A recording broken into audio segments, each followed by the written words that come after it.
جینے کا کیا مقصد ہے؟ یہ زندگی ہم کیوں گزار رہے ہیں؟ یہ کسی بھی مرد عورت کا سب سے پہلا سوال ہے کہ وہ یہ اس کا جواب ڈھونڈے، چونکہ میں خود تو نہیں پیدا ہوا اس دنیا میں، نہ میں نے کوئی اپلیکیشن دی تھی کہ مجھے پیدا کیا جائے،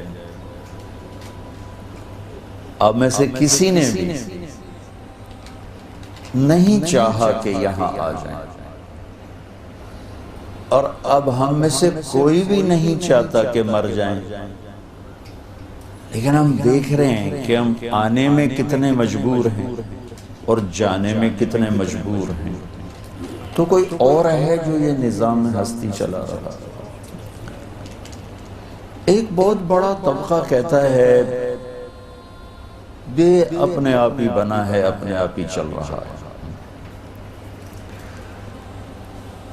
اللہ اس کا یوں جواب دیتا ہے ام خلقوا من غیر شیء ام هم الخالقون، کیا کوئی چیز کسی بنانے والے کے بغیر بن سکتی ہے؟ تو تم بنانے والے کے بغیر کیسے بنے؟ تمہارا بنانے والا کوئی نہیں ہے۔ اس کو اپنی عقل سے تو سوچو کہ ہر چیز یہ کس نے بنائی، یہ کہاں سے لی، یہ کہاں بنی ہے؟ ہر جگہ تمہارا پہلا سوال ہوتا ہے۔ تو یہ پھیلا ہوا آسمان اور یہ بچھا ہوا زمین کا فرش اور یہ تاروں بھری رات، یہ جھلملاتے مسکراتے ستارے، یہ اپنی چاندنی کو بکھیرتا ہوا چاند، اور یہ زمین کو گرماتا ہوا سورج، اور یہ خوبصورت ندی اور نالے، اور یہ آبشاروں کے نغمے، اور یہ کوئل کی کوک، اور یہ بلبل کا گیت، اور یہ جھرنوں کی خوبصورت آواز، اور یہ بل کھاتی ندیاں، موجیں مارتے دریا، اور گہرے بپھرتے اچھلتے ابھرتے سمندر، اور یہ خوبصورت بادل، اور یہ بارش کا قطرہ قطرہ برسنا، اور سیپ میں موتی کا بننا، اور مچھلی کی تھوک کا عنبر بن جانا، اور ہرن کے خون کا مشک بن جانا، اور گائے کا گھاس پانی کھا پی کے تھنوں سے دودھ نکالنا، اور دودھ کا سفید شفاف ہو کے نکلنا، ذائقے دار بننا، ایک مکھی ایک رس چوستی ہے اور اس کے چھوٹے سے منہ میں جا کر اس کا شہد بن جانا، ایک پانی کا قطرہ مکھی کے منہ میں جاتا ہے وہ شہد بنتا ہے، سانپ کے منہ میں جاتا ہے وہ زہر بنتا ہے، ریشم کے کیڑے کے منہ میں جاتا ہے وہ ریشم بنتا ہے، وہ گائے کے منہ میں جاتا ہے وہ دودھ بنتا ہے، وہ درخت کی جڑ میں جاتا ہے تو پھلدار پھولدار وہ درخت بنتا ہے۔ یہ کیا خود بخود ہے؟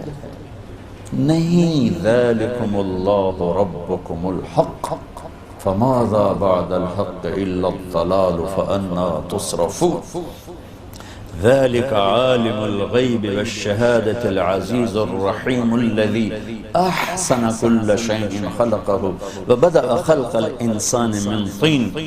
یہ ایک اللہ ہے جو اس سارے نظام کو بنایا بھی ہے، چلایا بھی ہے، جسے اٹھانا چاہا اٹھا دیا، جسے بچھانا چاہا بچھا دیا، جسے گاڑنا چاہا گاڑ دیا، جسے بہانا چاہا بہا دیا، جسے تیز کرنا چاہا تیز کر دیا، جسے سست کرنا چاہا سست کر دیا، جہاں اندھیرے چاہے وہاں کالی چادر تان دی، جہاں اجالے چاہے وہاں سفید چادر تان دی، جہاں پانی برسانا چاہا برسا دیا، جہاں صحرا بنانا چاہے بنا دیے، جہاں پہاڑ گاڑنا چاہے گاڑ دیے۔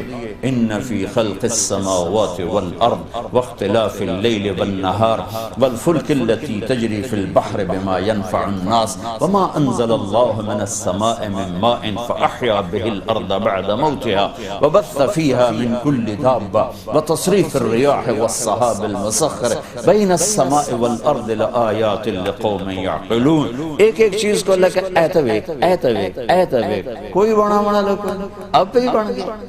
یہ زمین کا فرش، یہ آسمان کی چھت، یہ راتوں کا گھٹنا اور دن کا بڑھنا، اور یہ دن کا گھٹنا اور راتوں کا بڑھنا، یہ موسم کا بدلنا، سمندروں میں بحری جہازوں کا چلنا، تمہارے سامان تجارت، تمہاری تجارت قائمی سمندر سے ہے۔ سمندر نہ ہوتے دنیا میں تجارت نہیں ہو سکتی تھی۔ آسمان سے پانی کا اللہ کا برسانا، سرسبز پھول پھل غلے اگانا، جانوروں کے پیٹ میں تمہارے پیٹ میں اس پانی کو پہنچانا، اور ہواؤں کا ہیر پھیر، موسم کا عدل بدل، زمین آسمان کے درمیان بادلوں کا آنا اور جانا، کیا یہ سب کچھ نہیں بتاتا کہ کوئی ہے؟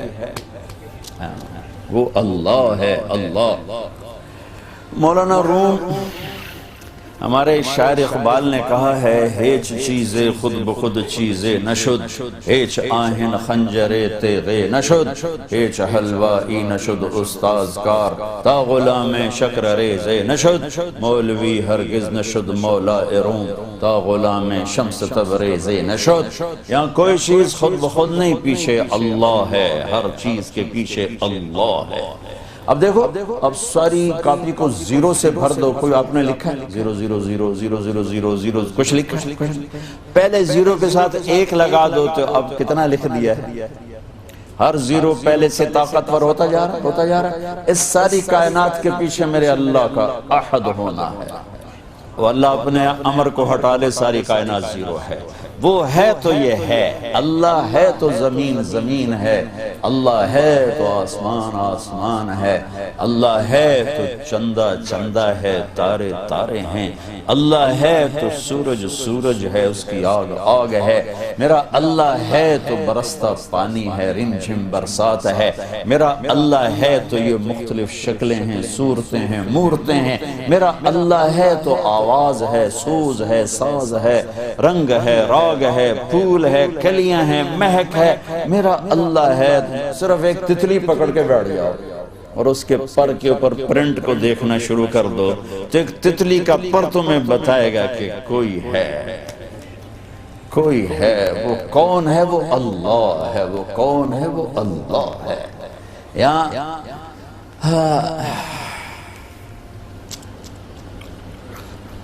مولانا روم بہت بڑے علامہ تھے، فلسفی، منطق، فلسفہ، تکبر سے بھرے ہوئے، فلسفہ منطق تکبر لت، کتابوں کا ڈھیر سامنے پڑھنے والے طلبہ سٹوڈنٹس مسجد میں حوض کے کنارے، شمس تبریز مسجد میں داخل ہوئے، دیہاتی لباس،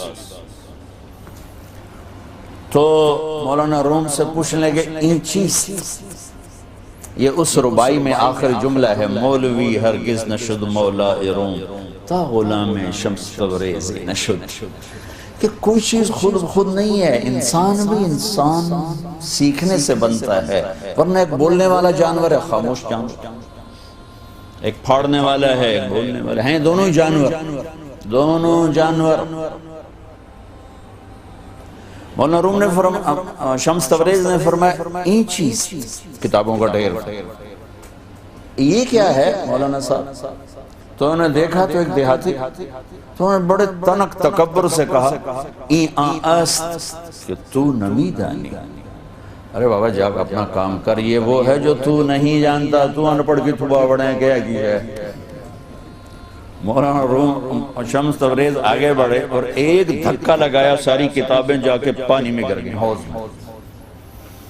مولانا روم نے سر پہ، تیرا بیڑا بڑھ جاوے نا مرادہ، میری تو ساری حیاتی تو برباد کر چھڑی، جو کہ ہاتھوں کا لکھا تھا نا، کوئی پریس تو تھا نہیں، اور تو نے میرا سب کچھ برباد کر دیا۔ وہ ظالم کیا چاہتا تھا مجھ سے؟ کون ہے تو؟ کیا بلا؟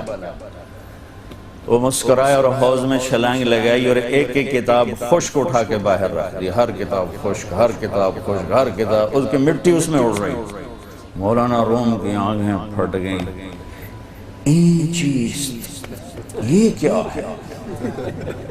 میں کہا یہاں است کہ تو نمی جانتا، یہ وہ ہے جو تو نہیں جانتا، مولوی ہرگز نشد مولا روم، تا غلام شمس تبریز نشد۔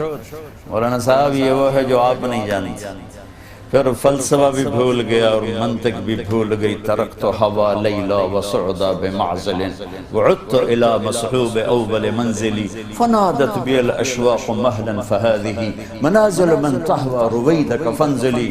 پھر سب کچھ بھول گئے اور پھر اللہ ہی کے ہو گئے. پھر آج تک مولانا روم گونج رہے ہیں. کتنے فلسفی آئے، مر گئے، کھپ گئے، قبروں کے نشان مٹ گئے. میں مولانا روم کی قبر پہ گیا، مسلمانوں سے زیادہ غیر مسلم وہاں کھڑے ہوئے تھے. اللہ نے کیا محبت ڈالی اس بندے کی. ہم سے زیادہ غیر مسلم وہاں موجود تھے. اور واحد دربار دیکھا جو ٹکٹ لگا، انہوں نے ٹکٹ لگا دے، چلو پیسے تو ٹکٹ دیکھے اندر گئے. انہوں نے 20 لیرے کا ٹکٹ تھا. روش اور میلہ لگا ہوا ہے.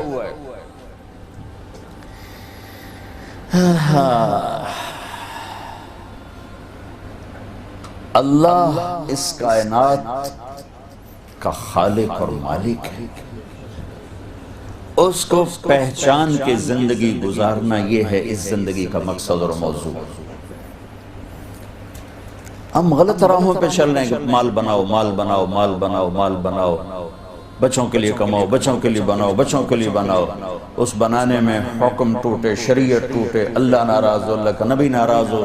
یہ نہ عورتوں کا مسئلہ ہے نہ مردوں کا مسئلہ ہے.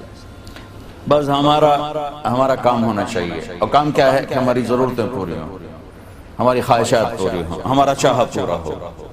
میرے بھائی بہنوں، یہ کوئی جینا نہیں ہے، یہ کوئی زندگی نہیں ہے، یہ کوئی زندگی نہیں ہے. اللہ کو پہچانو، اللہ کو پہچانو، اللہ کو پہچانو. یہ زندگی کی منزل ہے، یہ زندگی کی معراج ہے کہ ہر مرد عورت کی منزل اللہ ہو. یا اللہ تجھے ڈھونڈ رہا ہوں.